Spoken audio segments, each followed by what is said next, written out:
नमस्कार दोस्तों, आज हम एक नया टॉपिक पढ़ने जा रहे हैं मेंस्ट्रुएशन 2D का, जिसे कहा जाता है समबाहु त्रिभुज इक्विलेटरल ट्रायंगल। उसके जो भी कॉन्सेप्ट होते हैं वो मैं सभी आप लोगों को एक्सप्लेन कर रहा हूँगा, कैसे बनी है, कैसे सारी चीज़ें चलती हैं, मैं सभी चीज़ें एक्सप्लेन कर रहा हूँगा। सो ध्यान से देखिएगा और चीज़ों को समझना। ओके, चलिए स्टार्ट करते हैं।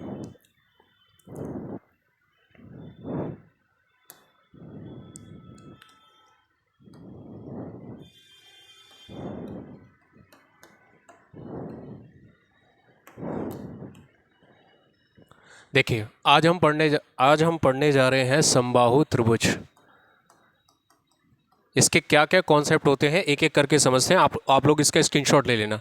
जैसे सबसे पहले हम समबाहु त्रिभुज की अगर हम बात करें, जिसे कहा जाता है इक्विलेटरल ट्रायंगल। ये सम का मतलब होता है समान और बाहु का मतलब होता है भुजा। इसका मतलब निकला कि जिसकी समान भुजा होती हो, एक ऐसा त्रिभुज जिसकी सभी भुजाएं समान हो, वो एक समबाहु त्रिभुज कहलाता है। जैसे मैं आपके सामने एक ट्रायंगल बनाता हूँ, ट्रायंगल ABC, ठीक है ना। इसकी समबाहु मतलब सभी भुजा समान होनी चाहिए। जैसे ये तीनों भुजाएं इसकी समान है, भुजा ए है, ये ए है, ए है। और ये बात आप भी जानते होंगे, जिसकी सभी भुजाएं समान, जो भुजाएं बराबर होती हैं उनके एंगल, बीच के कोण भी आपस में बराबर होते हैं। अगर मान के चलिए, अगर ये तीनों भुजाएं ए हैं तो ये सब एंगल भी आपस में बराबर होंगे। फॉर एग्जांपल, तीनों त्रिभुज के तीनों कोणों का योग 180 होता है। तो वो बात कैसे, जैसे ABC है तो इसमें AB बराबर BC बराबर CA, इसकी सभी भुजाएं आपस में कैसी होंगी, बराबर। कंडीशन नंबर 2, त्रिभुज के तीनों कोणों का योग 180 होगा। 180 को तीन बराबर बराबर एंगल में बांटेंगे तो 3 का भाग लगाया तो प्रत्येक कोण 60 डिग्री का हो गया।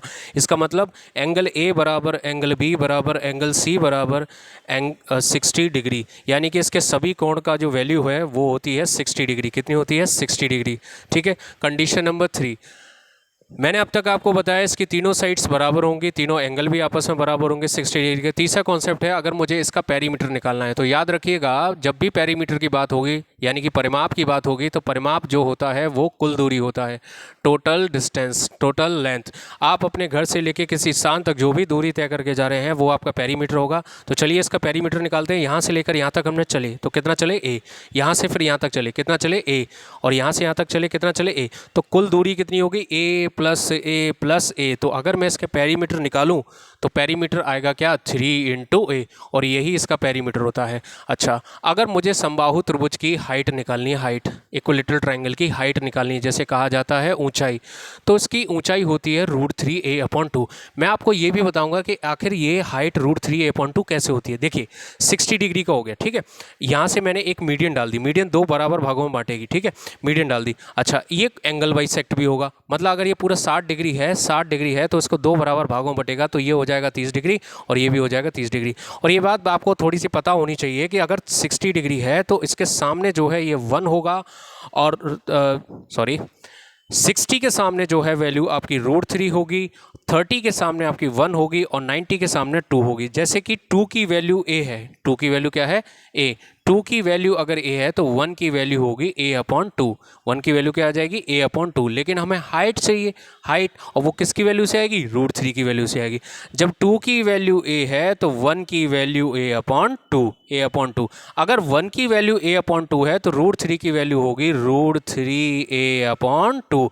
तो समबाहु त्रिभुज की जो हाइट है वो कैसे आएगी, 1 की वैल्यू अगर 1/a/2 है तो √3 हाइट की वैल्यू A/2 × √3। इसका मतलब इक्विलेटरल ट्रायंगल की जो हाइट है वो √3a/2 आ गई। तो ऐसे करके इसकी हाइट बनी है। कॉन्सेप्ट नंबर 5, देखिए, समबाहु त्रिभुज की यही हाइट है, यही कोण समद्विभाजक है, यही माध्यिका है, यही लंब है, इसके सब कुछ बराबर होते हैं। यानी कि इसकी यही एल्टीट्यूड है, यही आपका एल्टीट्यूड है, यही एंगल बाइसेक्टर है, यही आपका मीडियन है, यही आपकी हाइट है, मतलब सब कुछ आपस में बराबर होती है। मैं कहना क्या चाह रहा हूँ, जैसे कोई इक्विलेटरल ट्रायंगल है, समबाहु त्रिभुज है, तो यही इसकी आपकी हाइट होगी यानी कि ऊंचाई, यही आपका मीडियन होगा जिसे कहा जाता है माध्यिका, और यही आपका एल्टीट्यूड, लंब, ये होगा, और यही आपका एंगल बाइसेक्टर होगा, कोण समद्विभाजक होगा। एक भाषा में लिख रहा हूँ, एक भाषा में बोल रहा हूँ, एंगल बाइसेक्टर होगा। ये सभी आपस में बराबर होते हैं, सब कुछ सेम रहता है। कंडीशन नंबर 6, क्या इसके जो भी सेंटर होते हैं, जैसे ये सेंटर है, जैसे मैंने यहाँ पर ऐसे एक माध्यिका खींच ली, या हाइट कुछ भी डाल दी यहाँ पर।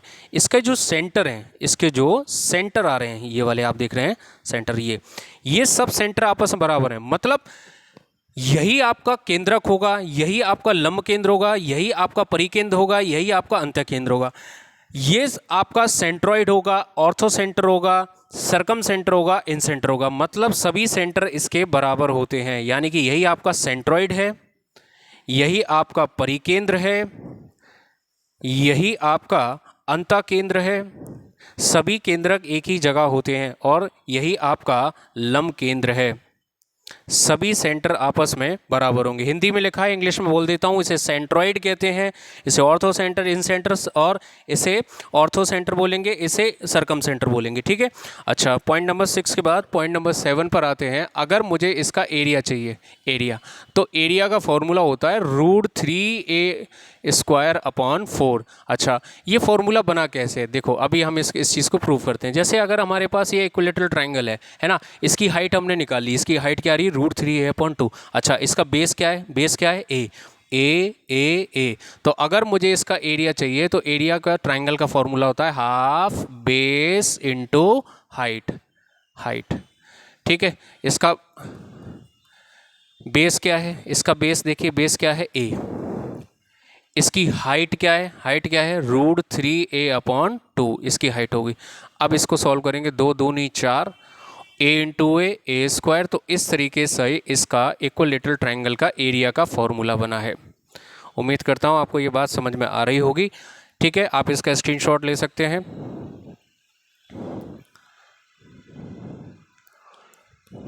चलिए अब आगे बात करते हैं। देखिए, मैंने अब तक आपको क्या समझाया? मैंने आपको समझाया इसकी सभी भुजाएं बराबर होती हैं, सभी एंगल बराबर होते हैं, प्रत्येक कोण 60 डिग्री का होता है। इसके पेरीमीटर की बात करें तो 3a होता है, इसकी हाइट √3a/2 होती है। मैंने ये भी एक्सप्लेन करा कि आखिर √3a/2 कैसे बना है। मैंने एक्सप्लेन किया था, जैसे ये 2 की वैल्यू a है तो 1 की वैल्यू a/2 और √3 की वैल्यू √3a/2। तो इस तरीके से हाइट इसकी √3a/2 आएगी। और मैंने इसकी सभी Heights, medians, altitude, angle bisector, ये सब आपस में एक ही होते हैं। इसके सभी सेंटर सेम होते हैं, एक ही जगह बराबर होते हैं, सब एक ही लोकेशन पर होते हैं। अगर मैं इसके एरिया की बात करूं तो क्षेत्रफल का फॉर्मूला होता है √3a²/4। जो बना कैसे है ये भी एक्सप्लेन करा है कि इसका एरिया कैसे होगा, बेस इंटू हाइट। हाइट है √3a/2, तो इस तरीके से इसका एरिया का फॉर्मूला बन गया। अब आगे बात करते हैं। फॉर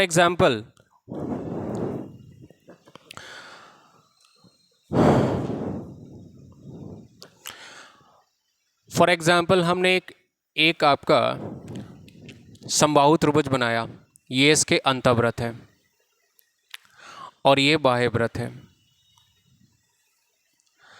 ये इसकी इन रेडियस होगी स्मॉल r, अंत्य त्रिज्या होगी, और ये इसकी कैपिटल R होगी, बाह्य त्रिज्या। ये वाली आप येलो कलर में देख रहे होंगे, ये इसकी बाह्य त्रिज्या होगी, कैपिटल R। और इसकी ये है भुजा ए। सबसे पहला क्वेश्चन तो ये पूछा जाता है कि सरकम रेडियस और इन रेडियस यानी कि बाह्य त्रिज्या और अंत्य त्रिज्या का अनुपात क्या होता है। तो मैं आपको बता दूं, ये होता है 2:1। जो दोनों रेडियस का जो रेशो होता है वो होता है 2:1। अच्छा, अगर मेरे को भुजा से रेडियस का रिलेशन देखना है, मुझे साइड से त्रिज्या रेडियस का रिलेशन देखना है, तो अगर बड़ी R निकालनी है तो फॉर्मूला होता है a/√3।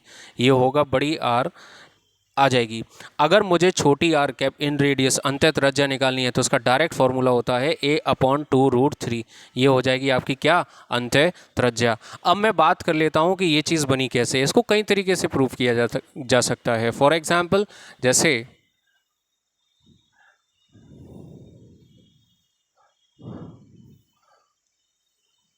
आप कलाकारी पर मत जाइए, कॉन्सेप्ट समझो।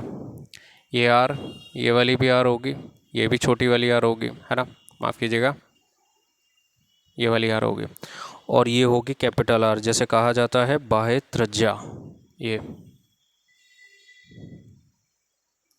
ठीक है। ये एंगल बाइसेक्ट है, कोण को समद्विभाजक 2 भाग में बांट रही है। पूरा एंगल कितना होता है? 60 डिग्री। तो ये वाला एंगल कितना होगा? 30 डिग्री।